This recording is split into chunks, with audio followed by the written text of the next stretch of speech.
1,00,000 ఎకరాలు హాంఫర్ట్ రంగారెడ్డి మేడ్చల్ సంగారెడ్డి జిల్లాలో ప్రభుత్వ భూమి కనిపిస్తే కబ్జా సీలింగ్ అసైన్ భూదాన్ భూములను వదలని అక్రమార్కులు డాక్యుమెంట్ల ట్యాంపరింగ్ మొదలు అక్రమ మిటిషన్ల దాకా ఎన్నో వ్యూహాలు ఆక్రమించి కోర్టుల నుంచి స్టేలు తెచ్చి యథేచ్ఛగా నిర్మాణాలు రోజు రోజుకు పెరుగుతున్న ఫిర్యాదులు ఫీల్డ్ సర్వే ద్వారా రికార్డులను డిజిటలైజ్ చేయాలని నిర్ణయించిన సర్కార్ మరి ఇటువంటి ప్రభుత్వ భూములను ఆక్రమించి వాడు కోర్టుకెళ్ళి ఆ ప్రభుత్వ భూములను ఆక్రమించి ఫస్టే మొత్తం ట్యాంపరింగ్ కాగితాలు పెట్టి మళ్ళా కోర్టు నుంచి వాడే ముందు స్టే తెచ్చుకొని మా భూమి అని మళ్ళా నిర్మాణాలు చేసి ఆ నిర్మాణాలు కంప్లీట్ కాకముందే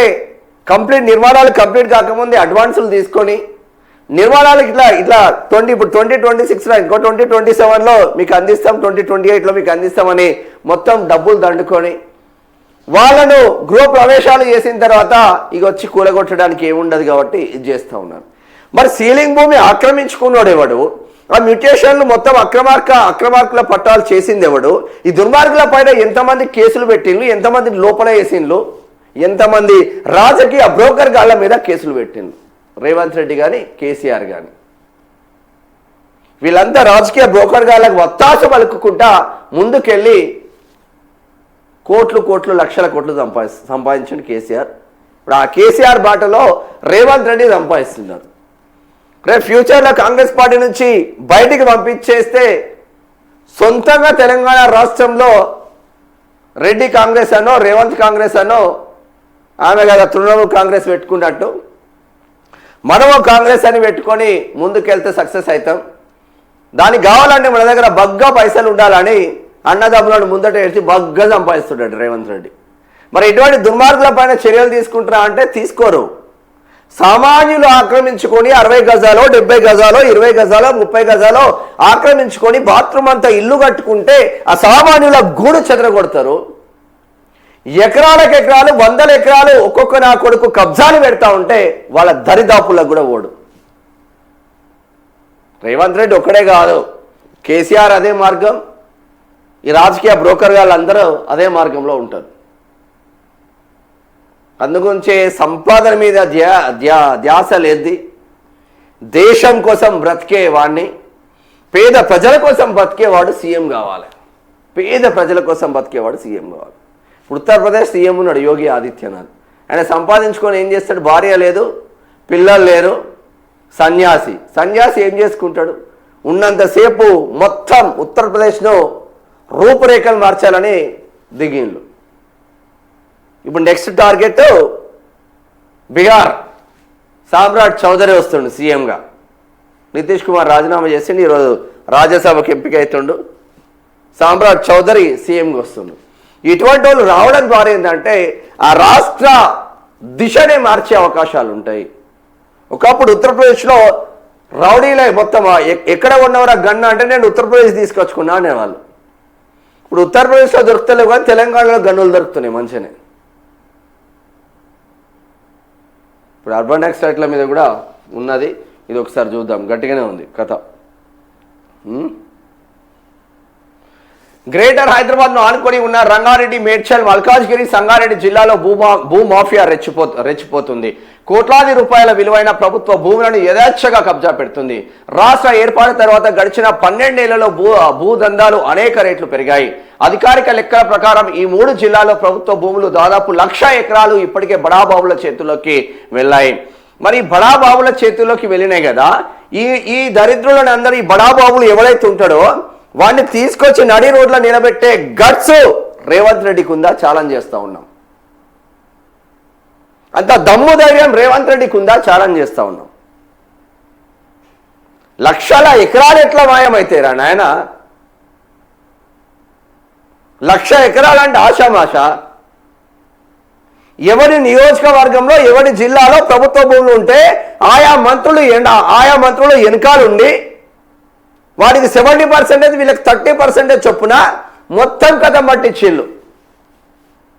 పటాన్చెరు నియోజకవర్గంలో కూడా ప్రభుత్వ భూమిని కబ్జా పెట్టిళ్ళు.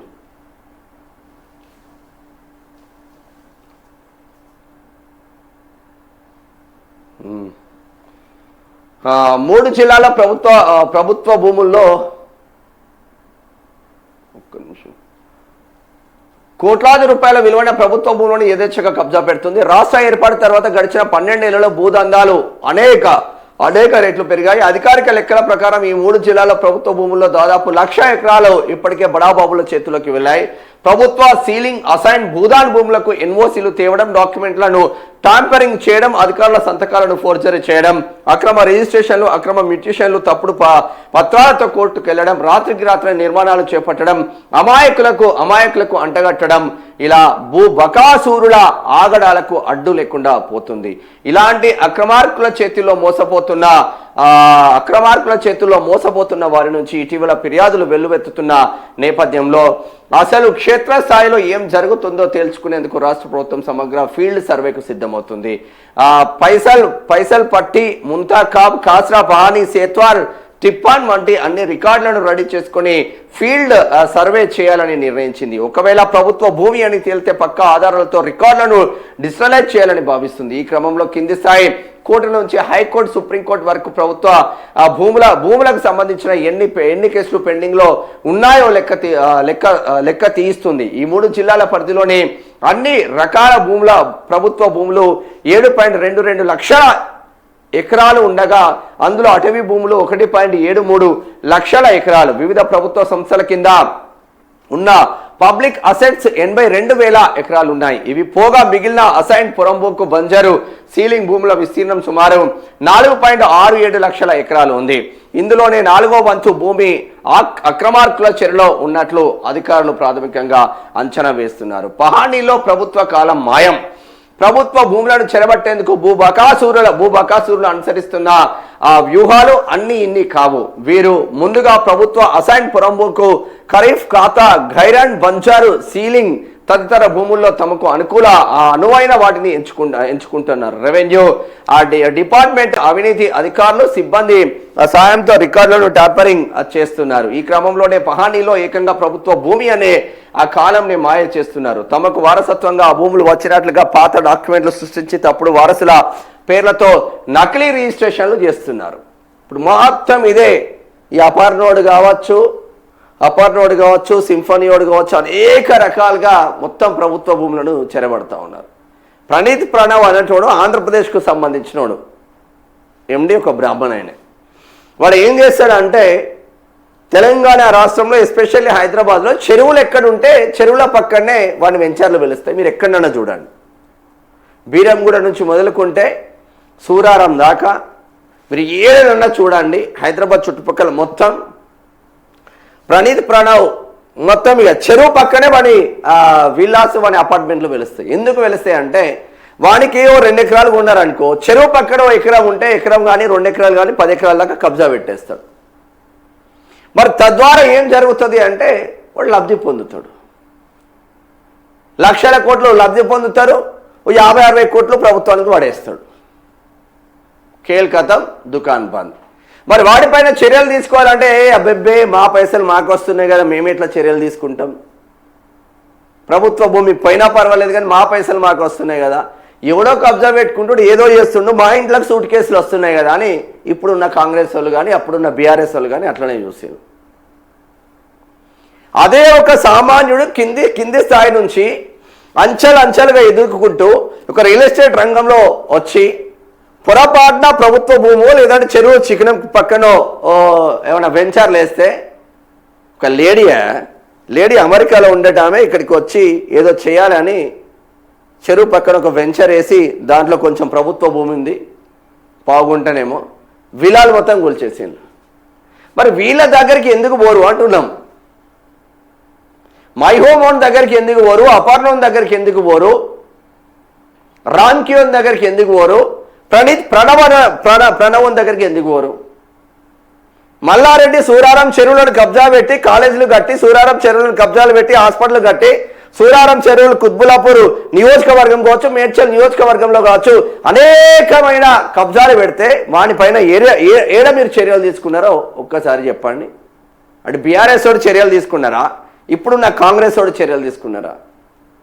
అరే సారే చూసుకుందాం రా అన్నాడు రేవంత్ రెడ్డి. వచ్చిన తర్వాత ఆయన ఏమన్నా పీకి కట్టలు కట్టిండా రేవంత్ రెడ్డి? ఎటువైంది మీ ఎథిక్స్? ఇక చూడు, ఇక రంగారెడ్డి మేడ్చల్ జిల్లా చూద్దాం. రంగారెడ్డి జిల్లా ఇబ్రహీంపట్నం పరిధిలోని 162, 163, 165 సర్వే నెంబర్లలో సుమారు 450 ఎకరాల భూదాన్ భూమి ఉంది. వినోబా భావే పాదయాత్ర సమయంలో దానం చేసిన ఈ భూములను పేదలకు పంచాల్సి ఉండగా కొందరు స్థానిక నాయకులు, రియల్టర్లు కుమ్మక్కై నకిలీ వారసులను తెరపైకి తెచ్చారు. భూదాన్ బోర్డు నుంచి ఎన్ఓసీలు, ఇతర రికార్డులను సృష్టించి ఏకంగా వెంచర్లుగా మార్చి విక్రయించారు. ప్రస్తుతం ఇక్కడ కోట్లాది రూపాయల విలువైన విల్లాలు వెలిశాయి. రెవెన్యూ రికార్డులో ఇప్పటికీ ఇది భూదాన్ భూమిగానే ఉన్నా క్షేత్రస్థాయిలో మాత్రం ప్రైవేటు వ్యక్తుల ఆక్రమణలో ఉంది. అప్పుడు మంచిరెడ్డి కిషన్ రెడ్డి, ఇప్పుడు మల్రెడ్డి రంగారెడ్డి ఇద్దరు మంచోళ్ళే కథం పట్టించారు. మేడ్చల్ మల్కాజ్గిరి జిల్లా కుత్బులాపూర్లోని సర్వే నెంబర్ 329లో సుమారు 400 ఎకరాలకు పైగా సీలింగ్ భూమి ఉంది. అత్యంత ఖరీదైన ఈ ప్రాంతంలో భూమిని ప్రభుత్వం పేదలకు పంపిణీ చేయాలని భావించింది. కానీ రియల్ మాఫియా పాత సాగుదారుల పేరుతో కోర్టుల నుంచి స్టేలు తెచ్చుకొని రాత్రికి రాత్రే షెడ్లు, ప్రహారీలు నిర్మించేసింది. సర్వే నెంబర్ 79లో ప్రభుత్వ భూమిని సైతం ప్రైవేట్ పట్టా భూమిగా మార్చేసి లేఅవుట్లు చేశారు. ఇక్కడ ప్రభుత్వ బోర్డులు పెడితే కబ్జాదారులు వాటిని తొలగించి తమ బోర్డులు పెట్టుకోవడం గమనార్హం. దీనిపైన కుత్బులాపూర్లో ఇదే కుత్బులాపూర్ నియోజకవర్గంలో షేర్లింగంపల్లి ఎమ్మెల్యే అరికపూడి గాంధీ 12 ఎకరాలు కబ్జాలు పెట్టుకుంటే హైడ్రా మొత్తం తొలగిస్తే మళ్ళా తెల్లారి వచ్చి మళ్ళా ఆ రేకుల షెడ్లు, బ్లూ షీట్స్ పెట్టుకుంటే మరి ఆయన పైన ఎందుకో చర్యలు తీసుకోలేదే? బీఆర్ఎస్ నుంచి కాంగ్రెస్ కండువా కప్పుకున్నదే కబ్జాలు పెట్టుకోవడానిక? ఒక్కొక్క నా కొడుకు ఎమ్మెల్యేలు 100 కోట్లు ప్రభుత్వ భూములను కబ్జాలు పెట్టి 100 కోట్లు సంపాదిస్తుంటే ప్రభుత్వాలు పీకడానికి ఉంటున్నాయని అడుగుతున్నాం. మేము దేనికి పనిచేస్తున్నాయా? ఎమ్మెల్యేలకు వత్తాసు పలుక్కుంటా, రియల్ ఎస్టేట్ మాఫియాకు వత్తాసు పలుక్కుంటా, ప్రభుత్వ బడులను సర్వనాశనం చేసి ప్రభుత్వ పాఠశాలలు మొత్తం సర్వనాశనమై కనీసం వైద్యానికి అందని దూరంలో ద్రాక్ష పండులాగా చేసి ప్రభుత్వ వైద్యశాలలను మొత్తం మట్టి మాఫియా, ఇసుక మాఫియా దోపిడీలను వ్యవస్థ పెంచి పోషిస్తూ ఉంటే ప్రభుత్వాలు ఎందుకుంటున్నాయని అడుగుతున్నాం. ఎటు పోతుందో వాళ్ళకన్నా తెలవాలి కనీసం కొంచెం అన్నా. మొత్తం ఇక ఇప్పుడు సంగారెడ్డిది చూద్దాం కథ. మంచిగా రాసిండు వెలుగైన. ఇగో రంగారెడ్డి టాప్ అండి. ప్రభుత్వ భూముల కబ్జాలో రంగారెడ్డి టాప్. రంగారెడ్డి జిల్లాలో భూ కబ్జాల పర్వం పరాకాష్ఠకు చేరింది. రాష్ట్రంలోని అన్ని జిల్లాలతో చూస్తే ఈ జిల్లాలోనే భూ ఆక్రమణలో ఫస్ట్ ప్లేస్లో ఉంది. ఎక్కడ చూసినా ఎకరం కోట్లు పలుకుతుండడంతో అక్రమార్కులు ప్రభుత్వానికి సంబంధించిన ఏ భూమిని వదలట్లేదు. ఇక్కడ మొత్తం 2.16 లక్షల ఎకరాల్లో వివిధ రకాల ప్రభుత్వ భూములు ఉండగా 90,967 ఎకరాల్లో అసైన్ భూమి ఉంది. ఈ జిల్లాలో నిత్యం ఏదో ఒక చోట భూ కబ్జా వెలుగు చూస్తుంది. తప్పుడు పత్రాలతో ప్రభుత్వ భూములను ప్రైవేటు పట్టా భూములుగా మార్చేసుకోవడం పరిపాటిగా మారింది. మరి ముఖ్యంగా ఈ జిల్లాలో భూదాన్ భూముల పరిస్థితి అత్యంత దారుణంగా మారింది. జిల్లా వ్యాప్తంగా 23,542 ఎకరాల భూదాన్ భూమి ఉండగా అందులో ఏకంగా 7,000 ఎకరాలకు పైగా వివాదాల్లో చిక్కుకుంది. ఇబ్రహీంపట్నం, మహేశ్వరం, కందుకూరు మండలాల్లో పేదలకు చెందాల్సిన భూములను బడా రియల్టర్లు వెంచర్లుగా మార్చేశారు. మహేశ్వరం నియోజకవర్గంలోని కీలక సర్వే నెంబర్లో సుమారు 100 ఎకరాల ప్రభుత్వ భూమిని ఓ ప్రైవేట్ సంస్థ తన సొంత భూమిగా క్లెయిమ్ చేస్తూ కోర్టులో కేసు వేసింది. స్టే ఆర్డర్ ఉండగానే అక్కడ భారీ నిర్మాణాలు జరుగుతున్నాయి. రెవెన్యూ అధికారుల అండదండాలతో ప్రొహిబిటెడ్ లిస్ట్ 22A నుంచి భూమిని తొలగించి క్రయ విక్రయాలు సాగించడం ఇక్కడ నిత్య కృత్యంగా మారింది. భూదానం అప్పుడు దొరలు, పెత్తందారులు, కొంచెం సమాజం మీద స్పృహ ఉన్న పెత్తందారులు అందరూ పేదలకు భూములు వంచమని అప్పుడు ప్రభుత్వాలకు హ్యాండ్ ఓవర్ చేసింది. ఆ భూములు ఏ పేదోనికి వంచలే. ఆ భూముల పైన కన్నేసిన గెలిచిన ఈ దుర్మార్గులందరూ ఆ భూములను చెరబట్టి కొంచెం ఆక్రమణకు దిగిపోయింది. ఇప్పుడు వెలుగుమట్లది అదే కదా, భూదాన్ భూమే కదా వెలుగుమట్లది. 30 ఎకరాలు పేదోడు కబ్జాలు పెట్టుకుంటే పేదోడిని కొలాప్స్ చేసిండ్రు. అదే 32 ఎకరాలు పెద్దోడు కబ్జాలు చేసుకుంటే వాళ్ళ దరిదాపుల్లో కూడా పోలేదు దుర్మార్గులు, ఇప్పుడున్న కాంగ్రెస్ దుర్మార్గులు. కందుకూరులో ఇదే భూదాన్ భూమి, మహేశ్వరం నియోజకవర్గం, రంగారెడ్డి జిల్లా మహేశ్వరం నియోజకవర్గం, కందుకూరు మండలంలో ఇప్పుడు ప్రజెంట్ సబితా ఇంద్రారెడ్డి ఎమ్మెల్యే ఆడ ఐఏఎస్లో ఐపీఎస్లో కొట్టేసిందిలే ఆ భూములను ఆడ. మరి వాటిపైన ఎందుకో చర్యలు తీసుకోలే రేవంత్? ఇంత దుర్మార్గమా? ఇప్పుడైనా తీస్తున్నాడు, మంచిదే. ఇగో మేడ్చల్ సంగారెడ్డి జిల్లాలోనూ అదే దందా. సంగారెడ్డి జిల్లాలో అసైన్ భూముల పరిస్థితి మరింత దారుణంగా ఉంది. ఈ జిల్లాలో రికార్డుల ప్రకారం 1,08,187 ఎకరాల అసైన్ భూమి ఉంది. ఈ జిల్లాలో మొత్తం ప్రభుత్వ భూమి 1.61 లక్షల ఎకరాల్లో 3/2 అసైన్ భూమి కావడం గమనార్హం. పారిశ్రామికీకరణ వేగంగా జరుగుతున్న పటాన్ చెరువు, అమీన్పూర్ వంటి ప్రాంతాల్లో అసైన్ భూములను అక్రమంగా విక్రయించి రికార్డులో పట్టా భూములుగా మార్చేసి ఉదాంతాలు కుక్కొలలుగా. దీనిపై ప్రభుత్వానికి వందల కంప్లైంట్లు వస్తున్నా ఒక్కటి కూడా తీసుకోరు. సంగారెడ్డి జిల్లా అమీన్పూర్లో, రంగారెడ్డి జిల్లా ఫిస్పేట్లో మొత్తం అక్రమాలే. మరి ఏమన్నా చేస్తారా అంటే ఏమి చేయరు. వాడు వీడు కలిసి పంచుకోవాలి. పడాన్చెరు నియోజకవర్గంలో ఇప్పుడున్న గూడెం మైపాల్ రెడ్డి బ్రదర్స్ అవినీతి మీరు ఒక్కసారి బయట పెట్టండి, చెప్పు షీపిర్లతో కొడతారు ప్రజలు. వాడింకాని కాంగ్రెస్లో తీసుకొని మా ఎమ్మెల్యే అని చెప్పి మళ్ళా పొసకపోయాడు, మళ్ళా బీఆర్ఎస్కి వెళ్ళాడు. ఇటువంటి దుర్మార్గులందరూ మనకి ఎమ్మెల్యేలు. మొత్తం చెరువులను కబ్జాలు పెట్టింది కదా. ఇప్పటికీ కాంగ్రెస్ ప్రభుత్వంలో పడాన్చెరు నియోజకవర్గంలో ప్రభుత్వ భూమిని కబ్జా చేసింది కదా. రావాలా కెమెరాలు పట్టుకొని? మాట్లాడే గట్స్ ఉందా ఎవరికన్నా? మొత్తం ఎక్కడ దోసుకున్నోనికి దోసుకున్నంత. కాంగ్రెస్ ప్రభుత్వంలో ఏం జరుగుతుంది రా నాయన అంటే రియల్ ఎస్టేట్ దందా జరుగుతుంది. రియల్ ఎస్టేట్ దందా ఎట్లా కబ్జాలు పెట్టుకోవాలి, ఎక్కడ పరంపోగులు ఉన్నాయి, ఎక్కడ ప్రభుత్వ భూములు ఉన్నాయి, ఎక్కడ అసైన్ భూములు ఉన్నాయి, ఎక్కడ భూదాన్ భూములు ఉన్నాయి, వాటిని ఎట్లా చెరబెట్టాలని పర్ఫెక్ట్ రియల్ ఎస్టేట్ దందా తీసుకొని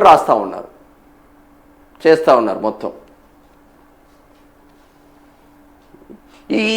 ఈ ప్రభుత్వ భూమిని ఎవడైతే చేసిండో వాడు కాంగ్రెస్ మంత్రి ఉన్నా పర్లేదు, వాటిపైన చర్యలు తీసుకున్నప్పుడు గట్స్ ఉన్న సీఎం అంటాం మేము. మనకు అది చేత కాదా? ఊకదంపుడు ఉపన్యాసాలు, ఆడికి పోయి తప్ప చేసేదేం లేదు.